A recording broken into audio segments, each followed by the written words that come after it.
السلام علیکم ورحمۃ اللہ وبرکاتہ۔ الحمدللہ وحدہ والصلاۃ والسلام علی من لا نبی بعدہ۔ اما بعد، محترم ناظرین، ہمارے یوٹیوب چینل روحانی عمل میں آپ تمام ناظرین کا استقبال۔ میں سید اظہر الدین حسینی آج آپ کے لیے ناحق قیدی کی رہائی کا عمل لے کر حاضر ہوا ہوں۔ یہ عمل سورۃ المزمل کا عمل ہے۔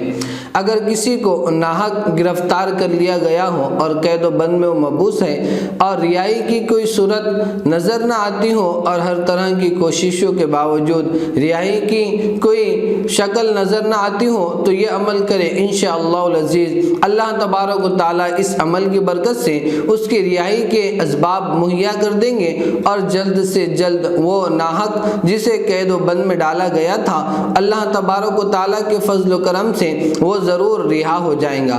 آپ کو کرنا یہ ہے، نوچندی جمعرات کو اس عمل کو شروع کرنا ہے۔ نوچندی جمعرات کسے کہتے ہیں آپ آئی بٹن میں دیکھ سکتے ہیں۔ تو نوچندی جمعرات سے اس عمل کو شروع کرنا ہے۔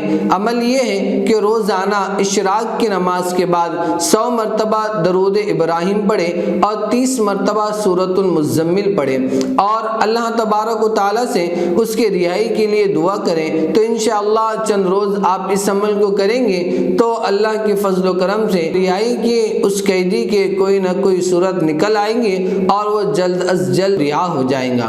آپ کو ہماری ویڈیو کیسی لگی ضرور کمنٹ کریں۔ آپ کا اگر کوئی مسئلہ ہو تو کمنٹ کر کے اطلاع کریں، انشاءاللہ ہم آپ کی پوری رہبری کریں گے۔ اگر آپ ہمارے چینل پر نئے ہیں تو ہمارے چینل کو سبسکرائب کرنا نہ بھولیں تاکہ اسی طرح کی ویڈیو آپ تک پہنچتی رہے۔ تو دیجیے آپ کے اس خادم سید اظہر الدین کو اجازت، پھر حاضر ہوں گے ایک نئے ویڈیو کے ساتھ۔ جب تک کے لیے فی امان اللہ۔ السلام علیکم ورحمۃ اللہ وبرکاتہ۔